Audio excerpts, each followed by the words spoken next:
La casa de la curva en Naucalpan. Accidentes repetidos y el encubrimiento que nadie quiere admitir. La primera vez que Leticia pasó por la curva de Echegaray en Naucalpan, iba apretando contra el pecho una bolsa de plástico con unos trastes baratos que le habían dado de agradecimiento en la casa donde limpiaba. Era de noche y llovía esa llovizna fina que parece humo. Las luces de los coches se alargaban en el asfalto mojado como cuchillos de luz. La combi avanzaba lenta por el carril de en medio, traqueteando cada vez que caía en un bache, y el chofer, con la gorra echada hacia atrás, bajó la velocidad justo antes de entrar en la curva. A la derecha, como encajada en el quiebre de la calle, estaba la casa. Leticia ya la había visto desde lejos muchas veces, pero esa noche la tuvo frente a frente. Una construcción cuadrada, de muros altos pintados de un blanco amarillento por la humedad, con un portón metálico sin números y ventanas estrechas, alargadas que parecían ojos entrecerrados. No tenía jardín visible, solo una banqueta estrecha marcada con líneas de pintura vieja, donde todavía se distinguían trazos de no estacionarse, borrados por el tiempo y por las llantas. El chofer masculló algo, casi para sí.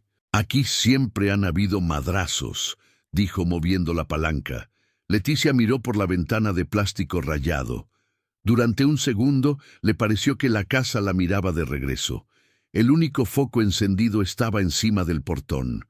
Una luz amarilla, triste, que apenas dibujaba el contorno de la entrada. Más allá, la oscuridad de la cochera parecía tragarse cualquier cosa que intentara asomarse.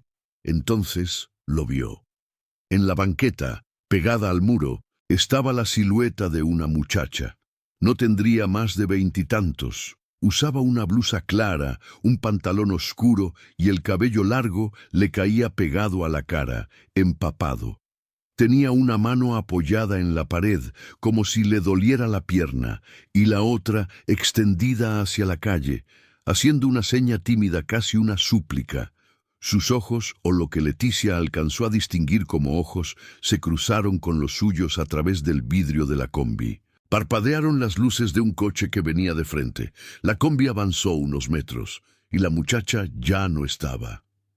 Antes de seguir con esta historia, si te gustan estos relatos oscuros inspirados en lugares reales de México, te invito a que te suscribas al canal y nos cuentes en los comentarios desde qué ciudad o país nos estás escuchando. Eso ayuda muchísimo a que más personas conozcan estas historias y a que podamos seguir trayéndote casos como este. Ahora sí, volvamos a la curva y a la casa que parece no tener memoria, pero tiene demasiados recuerdos. Leticia se quedó mirando el muro vacío mientras la combi terminaba de tomar la curva.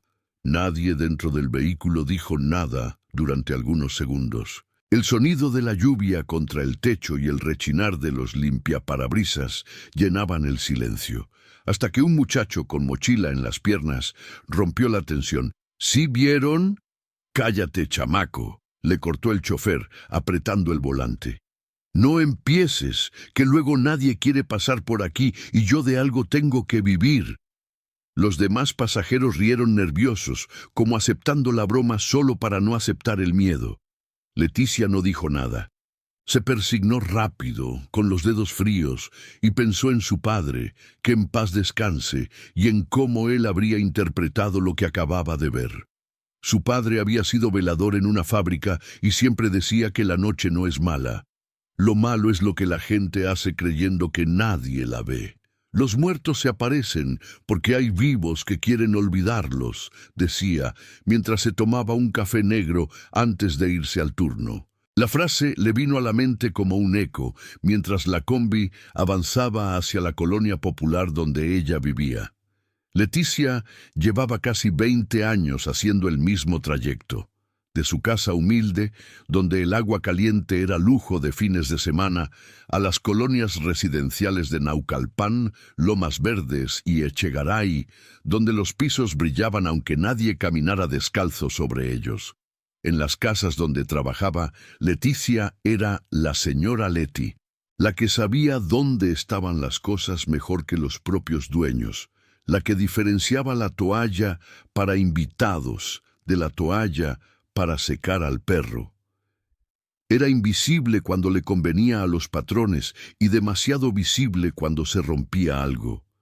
Esa noche, sin embargo, sintió que su papel de espectadora silenciosa se desmoronaba un poquito, porque esa muchacha en la banqueta no tenía cara de susto de película. Tenía cara de alguien a quien no dejaron terminar de vivir. Al día siguiente, Leticia se despertó a las 4:30 de la mañana, como siempre. Prendió la pequeña olla de café, puso 2 tortillas en el comal para calentarlas, preparó un sándwich sencillo para su hija Carla, de 19 años, que trabajaba medio tiempo en una cafetería rumbo a Satélite. El ruido de la lluvia había cesado, pero el aire todavía olía a asfalto mojado y tierra fría. «Ma, te ves rara», dijo Carla al salir del cuarto amarrándose el cabello en una cola alta. «¿Dormiste?» «Más o menos», respondió Leticia sirviéndole café en un vaso de plástico. «Soñé feo». «Bueno, no sé si fue sueño». Le contó lo de la muchacha en la banqueta, la casa, la curva. Carla frunció el ceño. «Dicen que por ahí se aparece una chava desde hace años», comentó. «Una amiga de la prepa me enseñó una cadena de WhatsApp con historias de la novia de la curva de Echegaray. Yo pensé que eran esas cosas para espantar». «Las cosas para espantar siempre traen algo de verdad», dijo Leticia, recordando a su padre.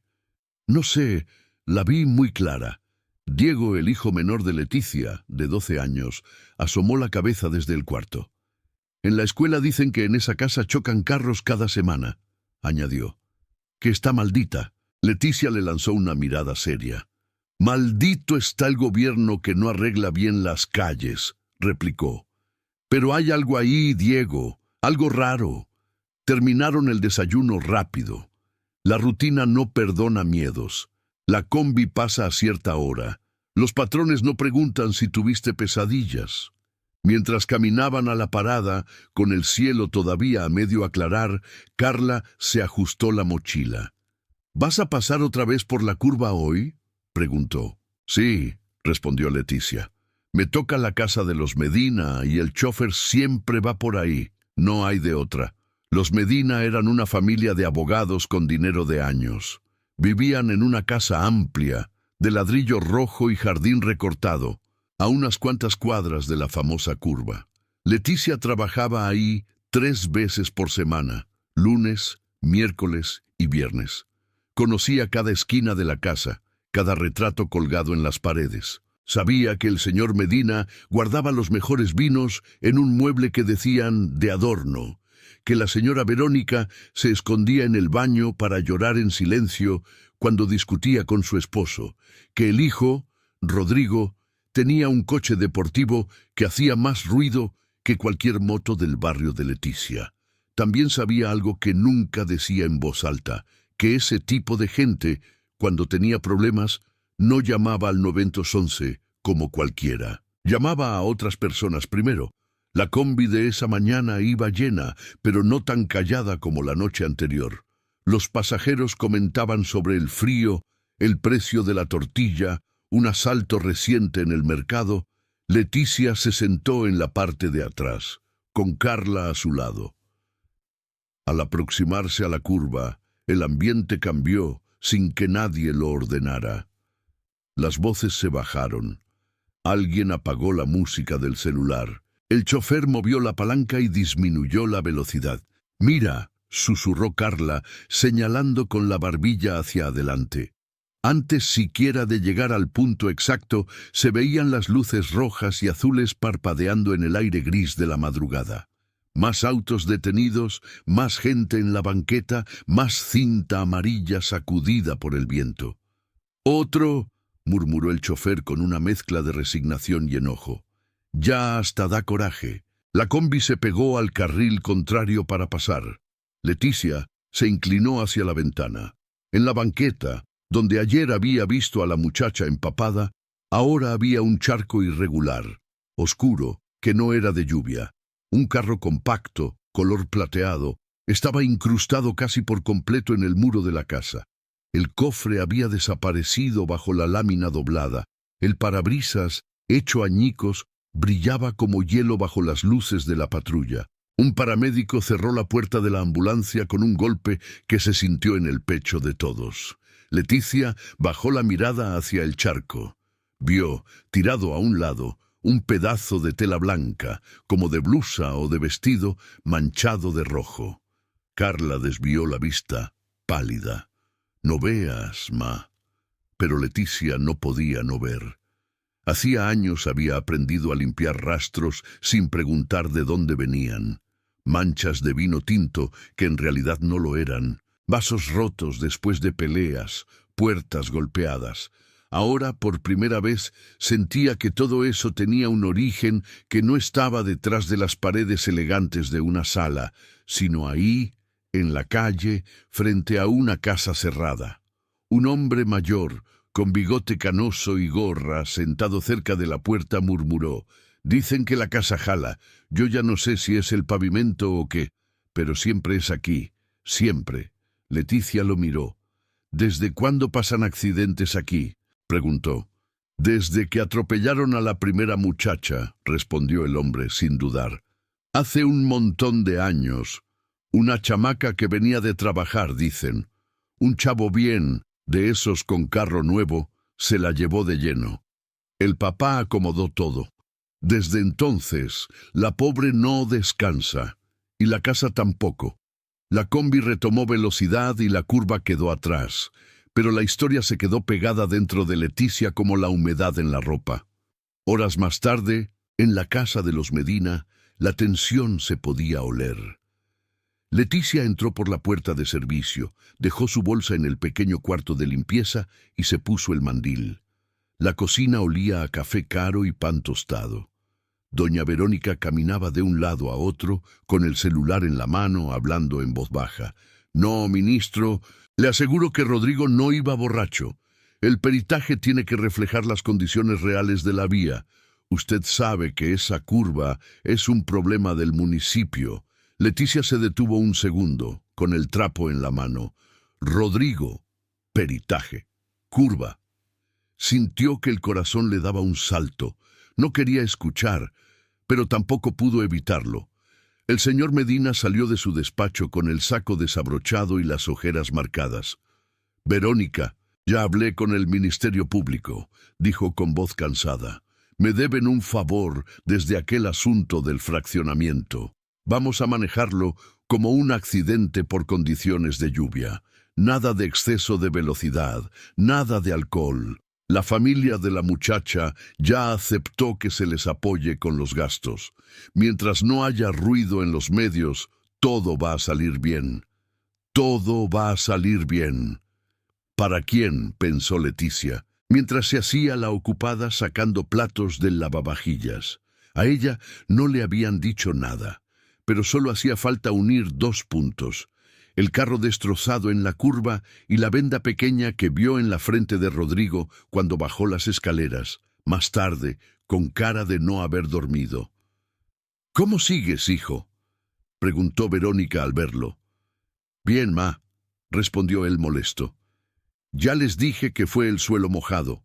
Esa curva está mal diseñada. No fue mi culpa». «No te preocupes», intervino el señor Medina. «Para eso están los peritajes. Lo importante es que tú estés bien». Leticia apretó la esponja dentro del fregadero. Para ellos, lo importante era que su hijo estuviera bien.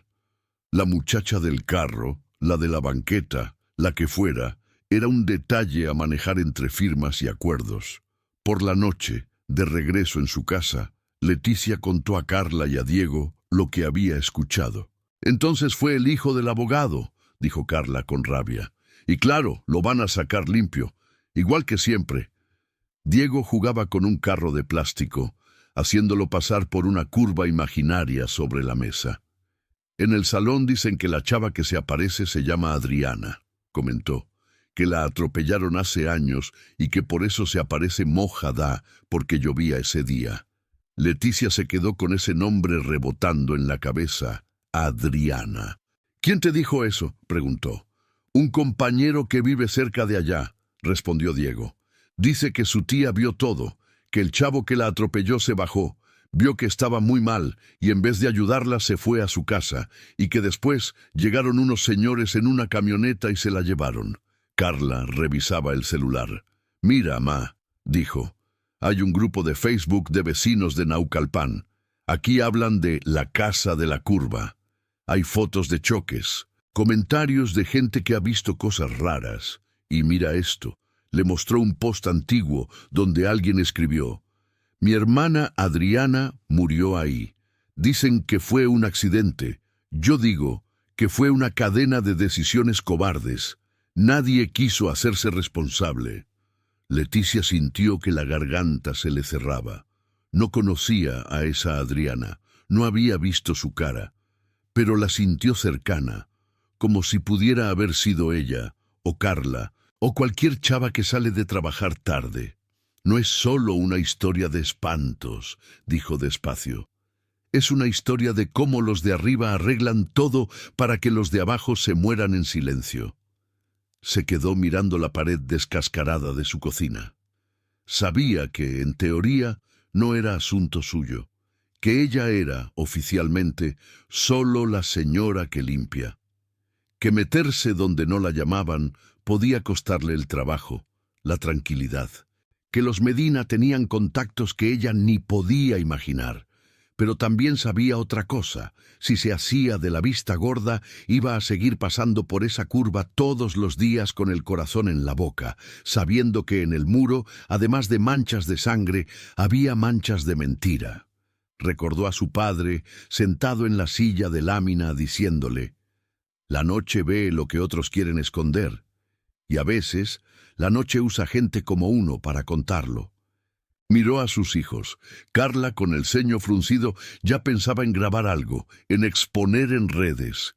Diego, jugando, hacía chocar su carrito contra una caja de cereal, simulando la curva. Leticia tomó aire. No sé todavía cómo, dijo al fin, pero no me voy a quedar callada.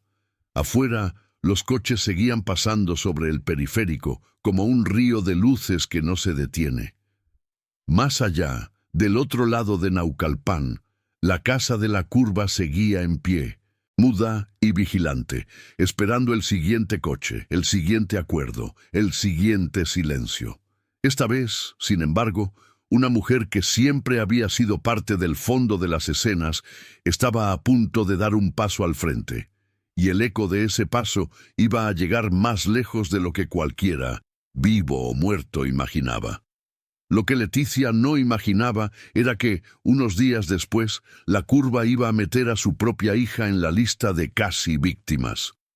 Era jueves, casi mediodía, cuando sonó su celular en la casa donde estaba limpiando. Trabajaba en una vivienda más modesta que la de los Medina, propiedad de una pareja de maestros. Ahí se sentía más tranquila, más vista como persona. Estaba tallando el fregadero cuando la pantalla iluminó su mandil. «Carla». «Bueno, hija». La voz al otro lado sonaba agitada. «Ma, estoy bien, ¿sí? Pero pasó algo en la curva». Leticia sintió que el estómago se le hacía nudo. «¿Qué pasó? ¿Estás bien?» «Sí, sí», respondió Carla respirando hondo. Venía en la combi, casi vacía. El chofer iba normal. De repente, un coche se nos cerró bien feo, como si viniera patinando, pero no había agua. Nos fuimos hacia el muro. El señor alcanzó a maniobrar, pero yo sentí que ya nos estrellábamos. Y lo peor, hizo una pausa, es que la vi otra vez. ¿A quién? A la chava, ma, susurró Carla, ahí pegada al muro con la mano alzada. Pero esta vez no nos veía a nosotros, veía al coche que casi nos pega. Cuando el chofer enderezó, yo parpadeé y ya no estaba. Leticia apoyó la mano libre en la pared para no perder el equilibrio. «Bendito sea Dios que no te pasó nada», murmuró. «¿Ya vas al trabajo?» «Sí, ya casi llego», respondió Carla. «Solo te quería avisar. Y, tenemos que hacer algo. De verdad, esa esquina está anunciada. Leticia colgó con el corazón golpeándole el pecho. La sensación de urgencia, que hasta entonces había sido un murmullo, se convirtió en grito interno. Esa tarde, al regresar a su colonia, pasó por la tienda de la esquina donde solían reunirse los vecinos a comentar las noticias del día. En la pared había pegado un volante improvisado impreso en papel reciclado. Reunión vecinal, problemas en la curva de Echegaray, accidentes, falta de señalización y posibles irregularidades. Viernes, 7 p.m. Salón Comunitario La Esperanza. Leticia arrancó uno de los volantitos desprendibles con el número de contacto. Se lo metió a la bolsa como quien se guarda una decisión. ¿Van a ir?, preguntó el tendero, un hombre robusto de sonrisa fácil. Dicen que vendrá una periodista que trae muchas cosas investigadas de ahí. Leticia asintió. Voy a ir, dijo. Ya es hora. Cuando le contó a Carla y a Diego, los dos quisieron acompañarla. Yo puedo ayudar con las redes, dijo Carla. Grabo, subo, edito. La gente escucha más un video de 1 minuto que un discurso de 20. Y yo... empezó Diego dudando. Yo puedo contar lo que dicen en la escuela, ma. Que todos tenemos miedo de pasar por ahí en la tarde. También cuenta, ¿no? Claro que cuenta, respondió Leticia. Esto no va a cambiar si hablamos siempre los mismos. El salón comunitario estaba medio lleno cuando llegaron. Había señoras con rebozo, jóvenes con sudaderas, señores con gorras, uno que otro conductor de combi que todavía traía puesto el chaleco fosforescente. En una esquina, una mujer de cabello rizado y lentes ajustaba un pequeño tripié con un celular. La periodista del grupo de Facebook. Sobre la pared, alguien había pegado una hoja grande de papel craft con el título Curva de la casa, lo que sabemos y lo que nunca nos dicen. La periodista tomó el micrófono primero. Buenas noches, vecinos, saludó. Gracias por venir. Yo me llamo Araceli. No soy política ni funcionaria, soy reportera independiente y vivo aquí en Naucalpan, igual que ustedes. Llevo años recibiendo mensajes sobre esa curva. Hoy no vengo a convencer a nadie de nada, solo a escuchar y ayudar a ordenar lo que ya sabemos. Empezaron los testimonios. Un chofer de combi contó cómo, en 10 años, había visto al menos 15 choques ahí. Siempre iguales, siempre con notas de periódico que hablaban de imprudencia, pero nunca de arreglos.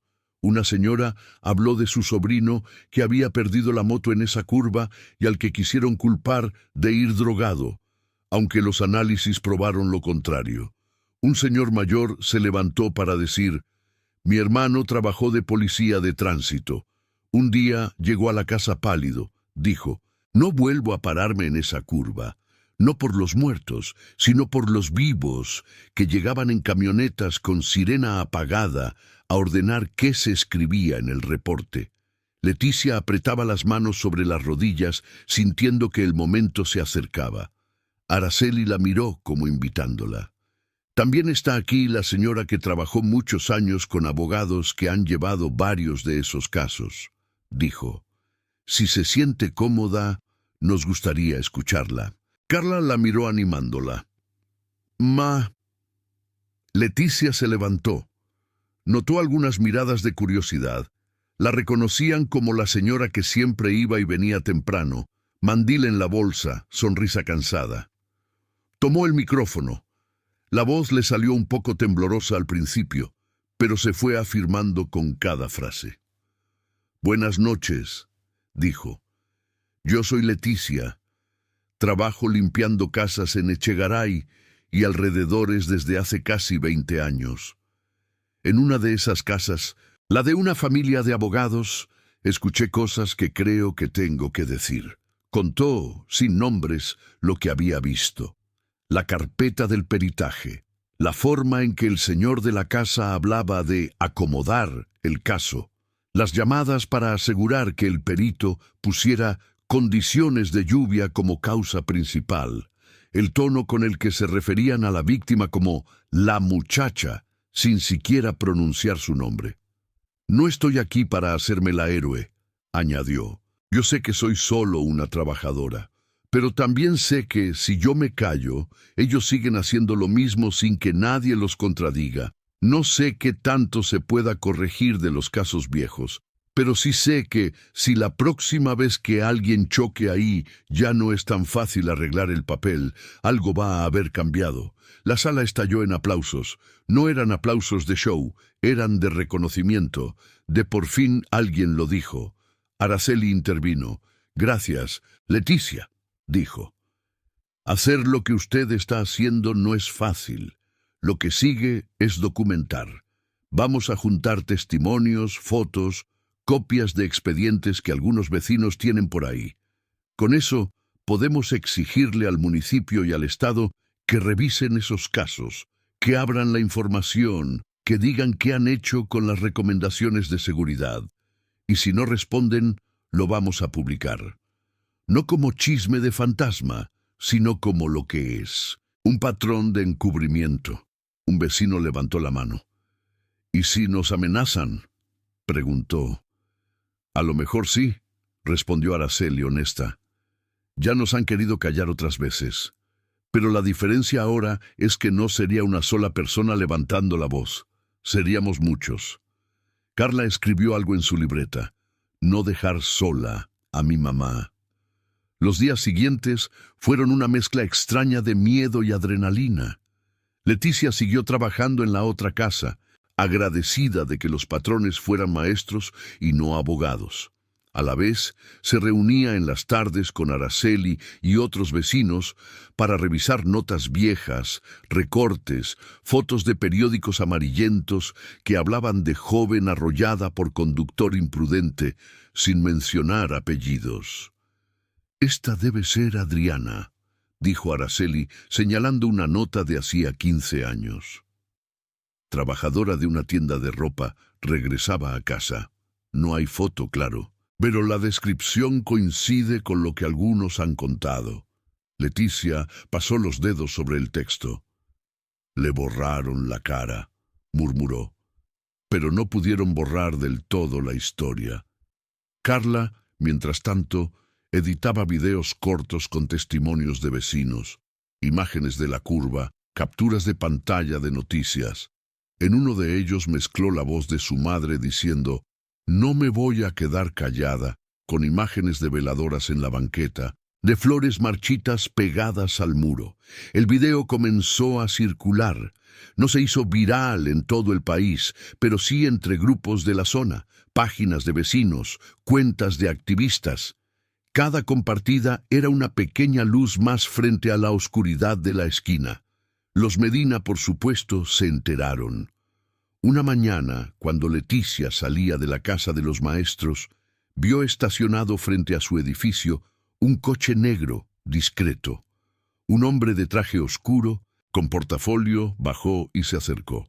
«¿La señora Leticia?», preguntó.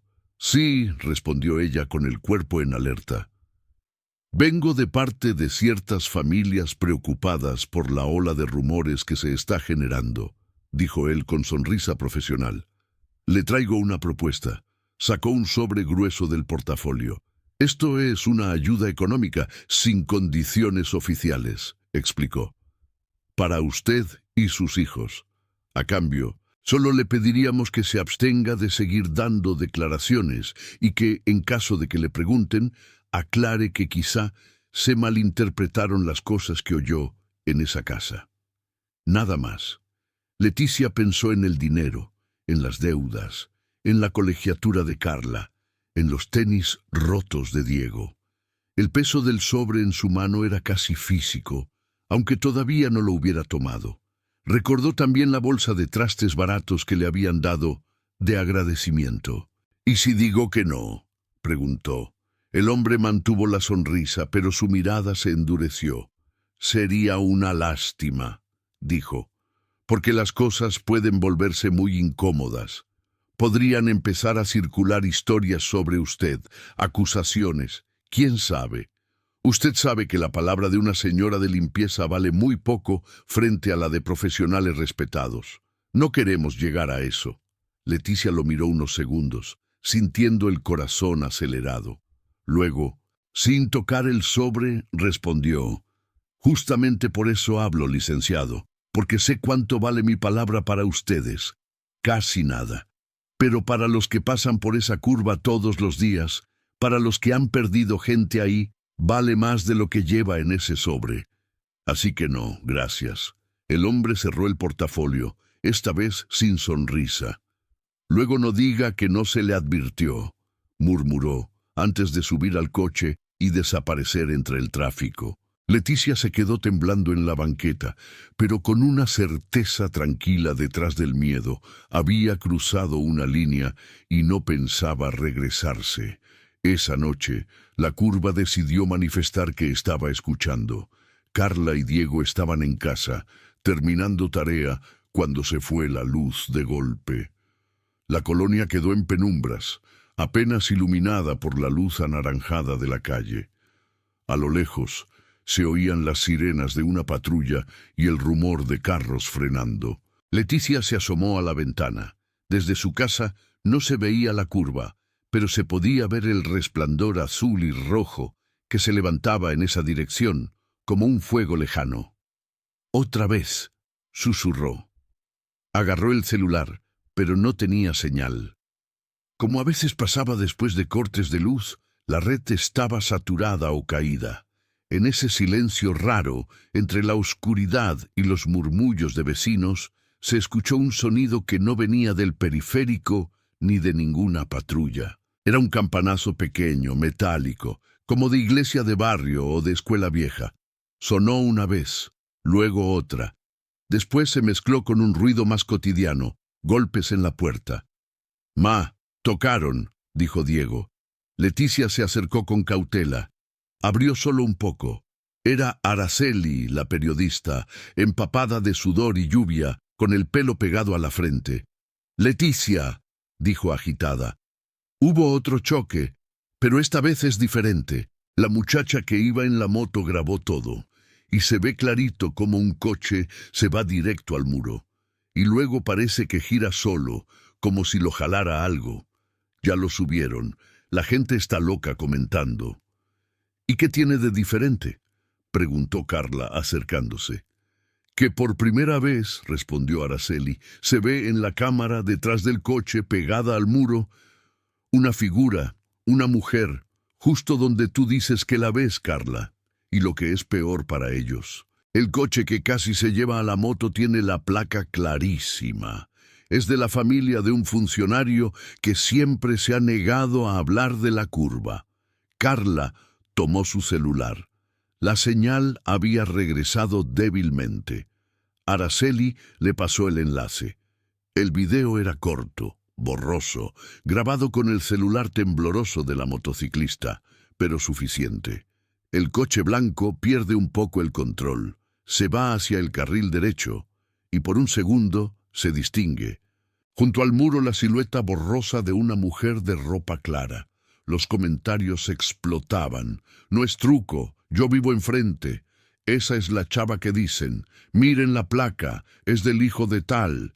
Ya basta de que se hagan mensos». Leticia sintió que algo se movía por fin del lado de los vivos. «Ahora sí», dijo mirando a Araceli. «Ahora sí, no van a poder decir que somos solo chismosos».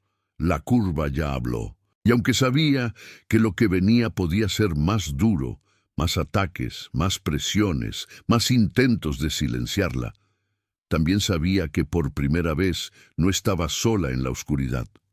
La casa de la curva seguía en pie, igual de callada y amenazante. Pero ahora, a su alrededor, había voces que se negaban a seguir siendo eco, y entre todas esas voces, la de una trabajadora de limpieza que durante años había barrido los restos del silencio ajeno, resonaba, clara, como una campanita obstinada que se niega a dejar de sonar. El video de la moto fue como una chispa cayendo en pasto seco. En cuestión de horas ya no estaba solo en el grupo de vecinos. Lo habían compartido páginas de noticias locales, conductores de radio que se alimentaban del morbo, cuentas de TikTok que mezclaban historias de fantasmas con denuncias reales.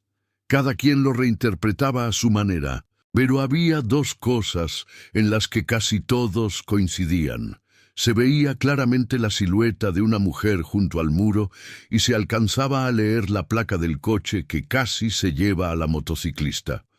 «Mira, ma», dijo Carla, mostrándole los comentarios.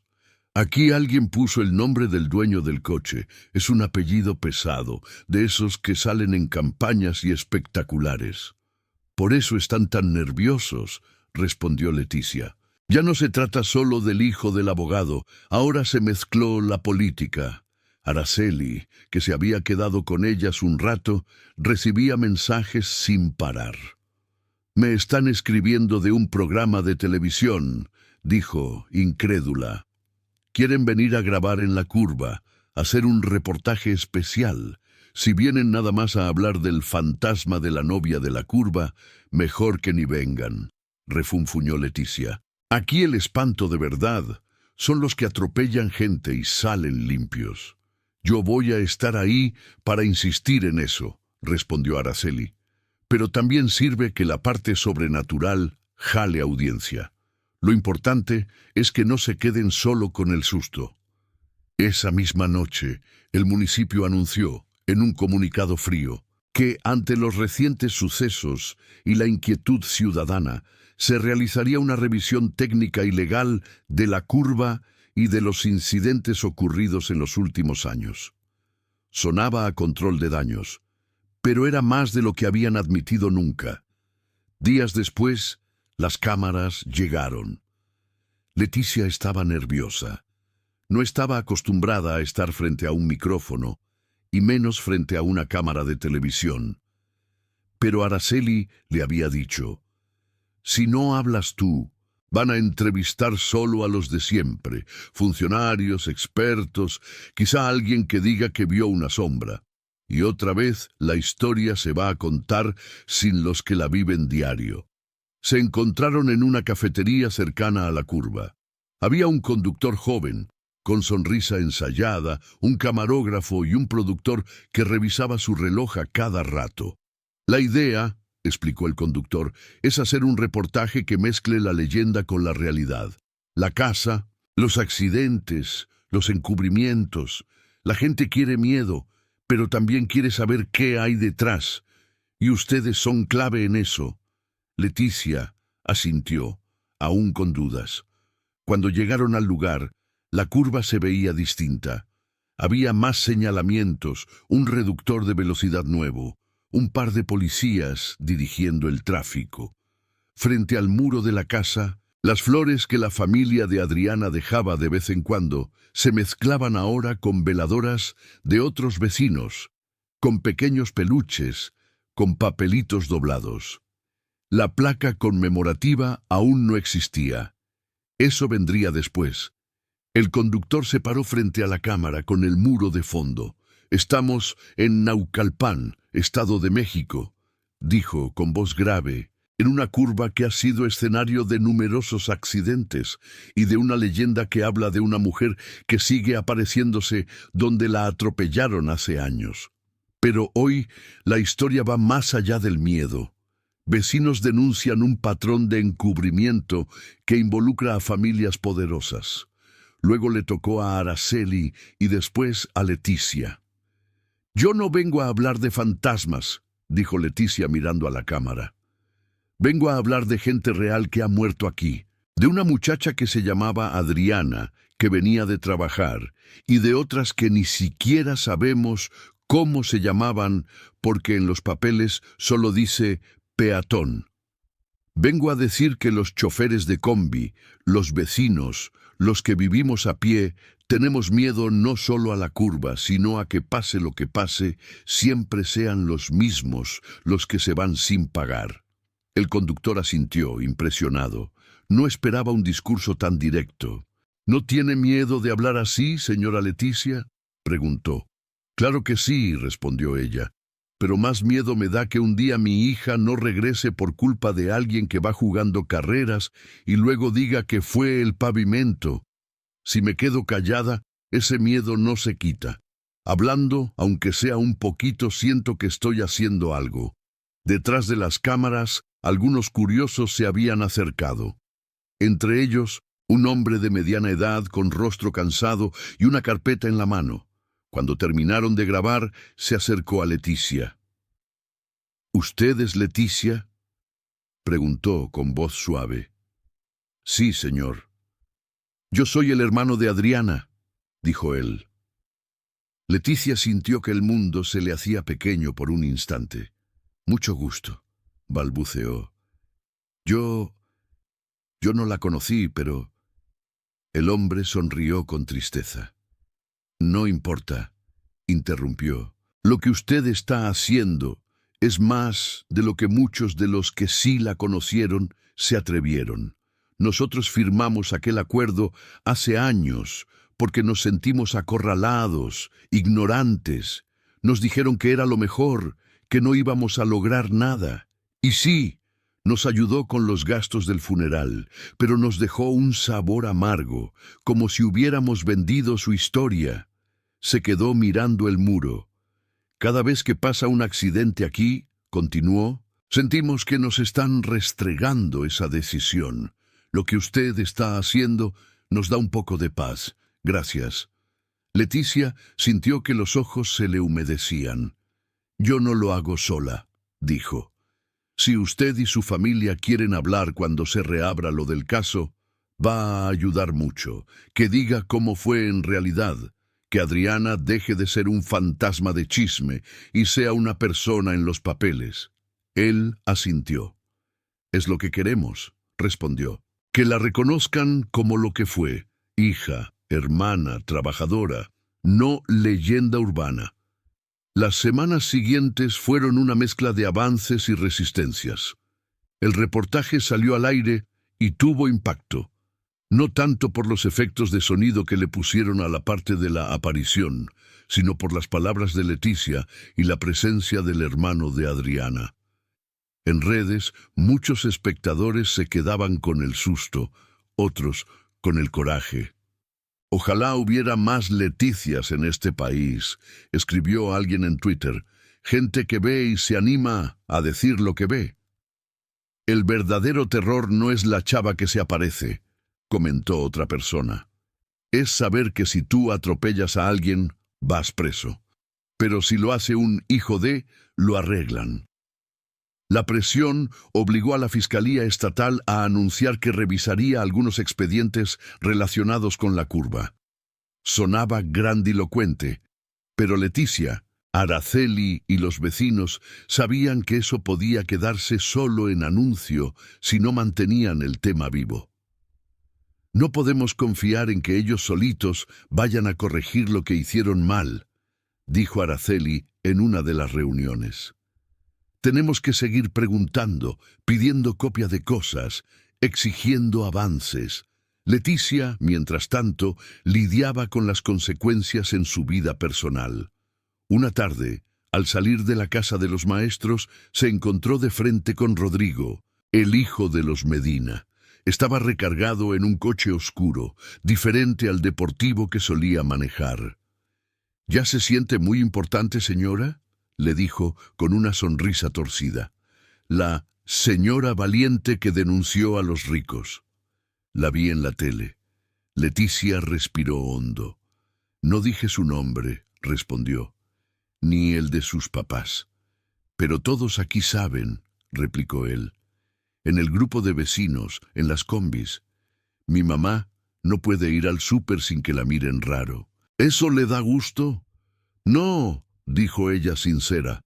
No me da gusto que nadie se sienta señalado solo por existir, pero tampoco me dio gusto ver cómo hablaron de arreglar todo, como si la vida de la muchacha fuera un trámite. Dígame una cosa, ¿usted se acuerda de su cara? Rodrigo abrió la boca para contestar, pero no salió nada. Se quedó callado unos segundos. Yo... balbuceó. Fue muy rápido. Iba lloviendo.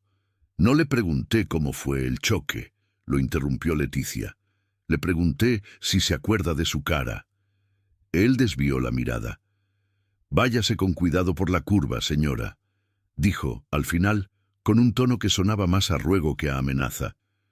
A veces siento que me mira». «A mí también», respondió Leticia, «y no creo que sea porque esté loca». Rodrigo subió al coche y se fue sin una palabra más. Por un momento, Leticia sintió algo parecido a lástima, no por lo que había hecho, sino por esa incapacidad de mirar de frente las consecuencias de sus actos, escondido tras abogados y peritajes. Pasaron los meses, las lluvias volvieron y con ellas el miedo de siempre. Pero algo había cambiado en la curva. Los reductores de velocidad, las nuevas luces y la presencia frecuente de tránsito bajaron la frecuencia de los accidentes. No desaparecieron, pero dejaron de ser cada semana. Más importante aún, cada vez que algo pasaba, vecinos se organizaban para grabar, para estar presentes en el momento, para preguntar nombres, para impedir que los casos se arreglaran en lo oscurito. La familia de Adriana, con apoyo de organizaciones civiles, logró que se abriera una carpeta de revisión simbólica. No iba a meter a nadie preso tantos años después, pero sí permitió que se reconociera oficialmente que hubo inconsistencias en el manejo del caso, que la culpa no había sido solo imprudencia de la víctima. Ese reconocimiento se convirtió en un precedente que pesaba sobre nuevas decisiones. En una simple ceremonia, sin discursos oficiales, los vecinos instalaron una pequeña placa en el muro de la casa de la curva. Con permiso del propietario, que aceptó a regañadientes después de tanta presión, fijaron el metal bajo la luz amarilla del foco. En memoria de Adriana G. y de todas las víctimas de esta curva, que su historia no se vuelva a repetir. Leticia estuvo ahí, con Carla y Diego a su lado. Mientras un señor atornillaba la placa, sintió una mezcla de tristeza y alivio. No era justicia completa, no era un milagro, pero era algo que antes no estaba. Un reconocimiento público de que en esa esquina había vidas perdidas que merecían nombre y respeto. Araceli tomó algunas fotos. «¿Cómo se siente, Leti?», preguntó. «Como si por fin alguien tocara la escoba después de que yo barriera años y años», respondió ella, medio bromeando, medio en serio. «Yo sola no podía levantar toda la mugre». Carla la abrazó por detrás. «Tú fuiste la primera que dijo, esto está sucio», susurró. «Eso ya nadie lo quita». Diego, mirando la placa, dijo, «A lo mejor ahora la chava ya puede irse a otro lado, o quedarse más tranquila». Leticia se quedó escuchando. El tráfico seguía, la vida seguía. Un coche pasó lento. El chofer se santiguó al ver la placa. Otro bajó la velocidad al ver el reductor. Un par de jóvenes se tomaron una foto frente al muro, medio en broma, medio en serio. No hubo apariciones espectaculares, ni puertas que se abrieron solas, ni voces saliendo de la casa. Solo un pequeño silencio, diferente al de antes. Como si el lugar hubiera soltado un poco del peso que llevaba años cargando. Con el tiempo, la historia de la casa de la curva en Naucalpan se volvió tema de podcasts, videos, hilos de Twitter. Algunos la contaban como una leyenda de carretera. La muchacha que se aparece empapada, el coche que se desvía solo, la casa que jala. Pero los relatos que más duraron fueron otros, los que hablaban de Leticia, de Araceli, de la familia de Adriana, de los choferes que ahora frenaban con más cuidado. Leticia siguió trabajando como siempre. No se hizo rica ni famosa. A veces la reconocían en el mercado. «¿Usted es la señora que salió en la tele por lo de la curva?», le preguntaban. Ella sonreía, un poco apenada. «Sí, soy yo». «Gracias», le decían algunos. «Mi hija pasa por ahí diario. Se siente distinto ahora. En la casa de los Medina el tema se volvió tabú. Supo, por comentarios de terceros, que habían tenido problemas de imagen, que el despacho perdió un par de clientes importantes, que Rodrigo se había ido a estudiar a otro estado para cambiar de ambiente.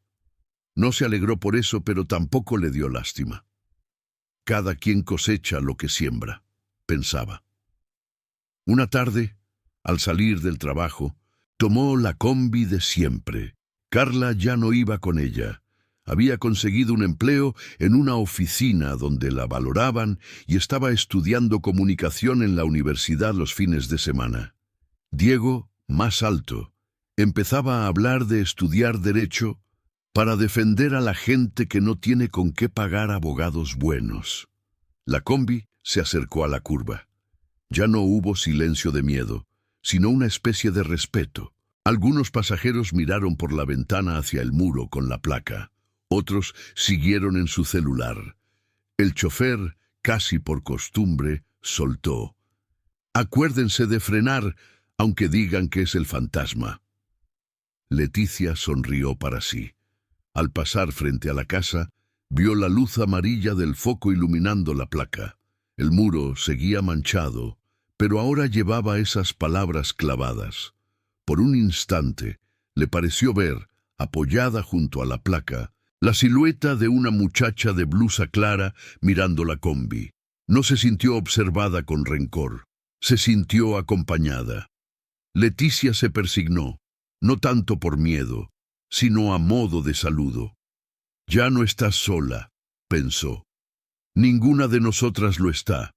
La combi terminó de tomar la curva y se perdió entre las luces de Naucalpan, mientras la casa se quedaba atrás, menos silenciosa, menos cómplice, guardando en sus paredes no solo secretos sucios, sino también el eco de una historia que por fin alguien se atrevió a contar.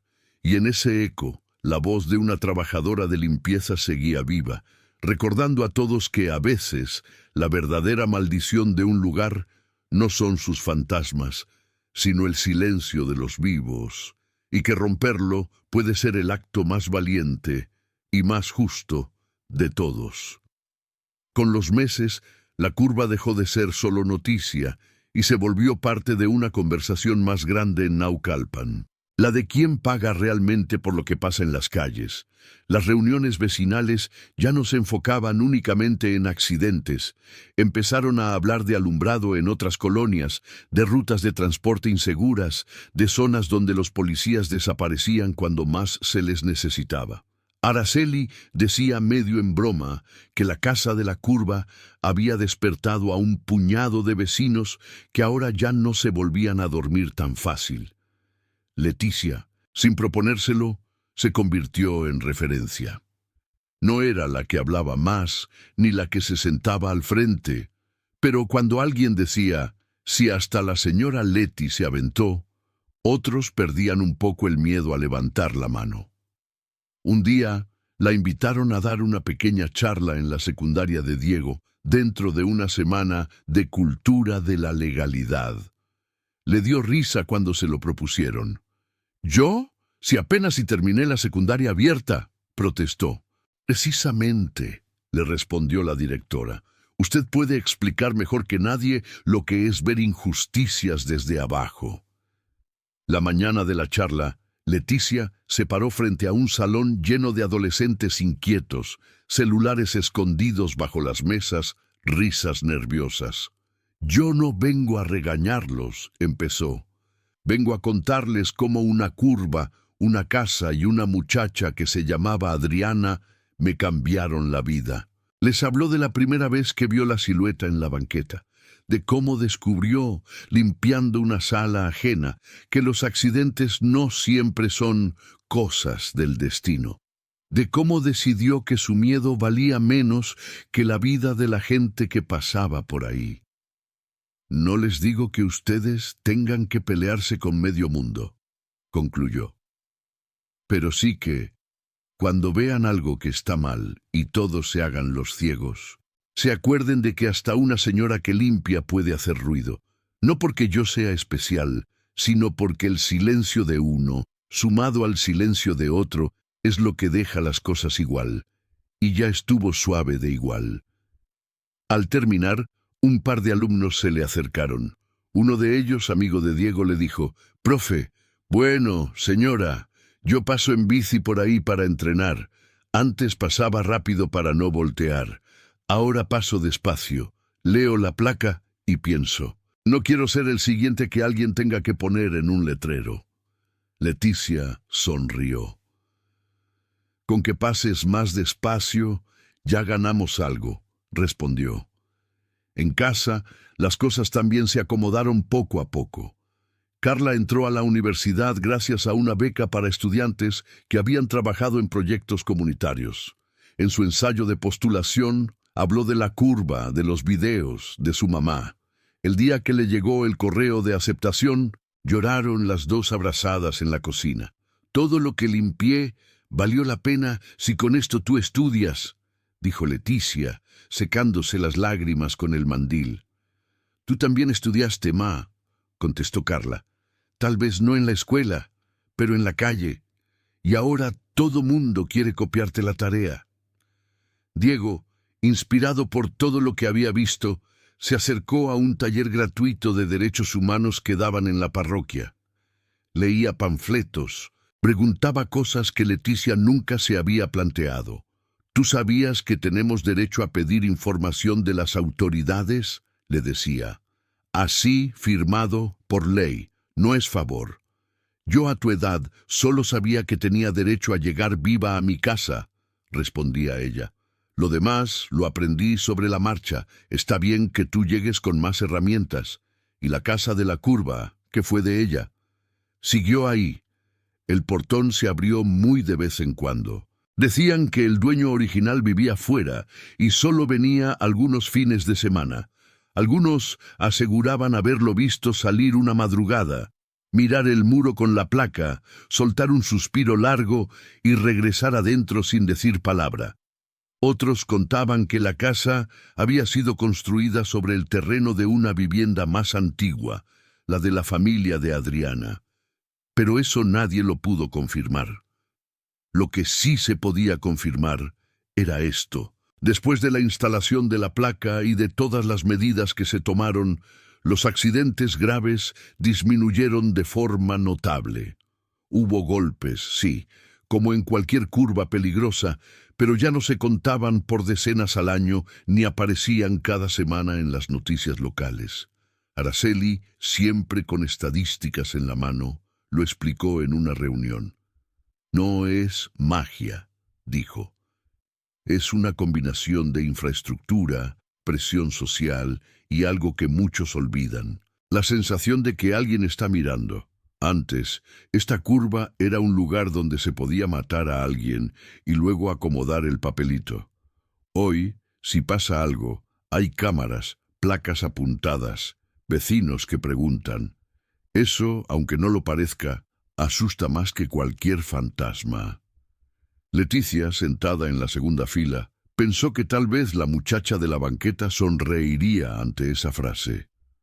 Una tarde, ya entrada la temporada de lluvias del siguiente año, Leticia tuvo la oportunidad de despedirse a su manera.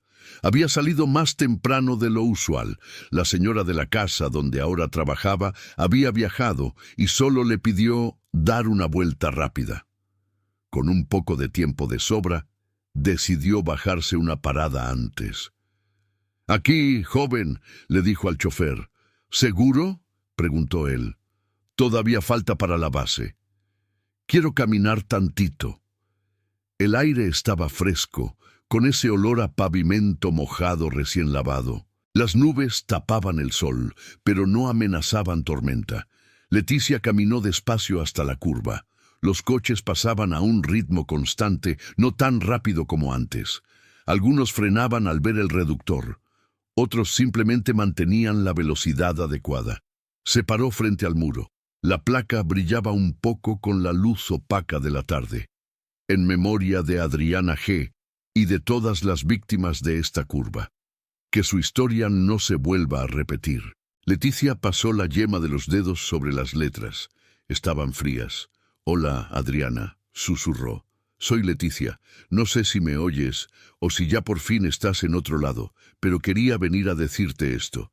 Ya no eres solo un rumor, ya no eres la muchacha de la curva, sin apellido. Ya no.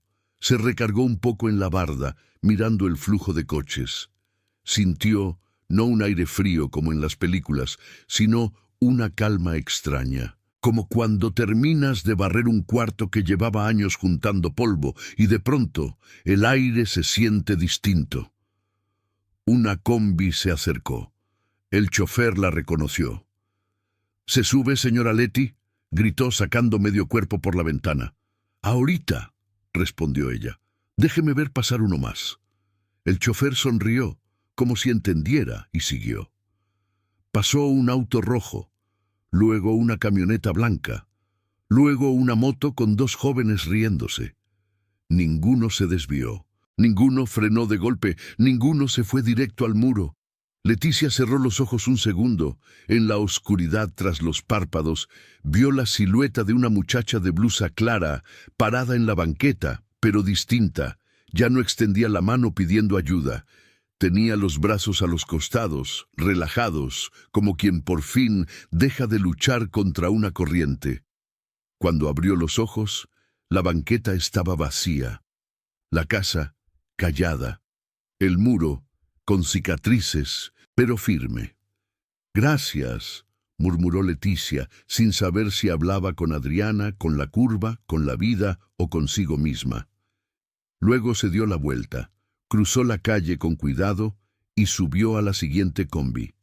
Se sentó cerca de la ventana, dejó la cabeza recargada en el cristal y se permitió algo que hacía mucho no se permitía: sentirse orgullosa de sí misma.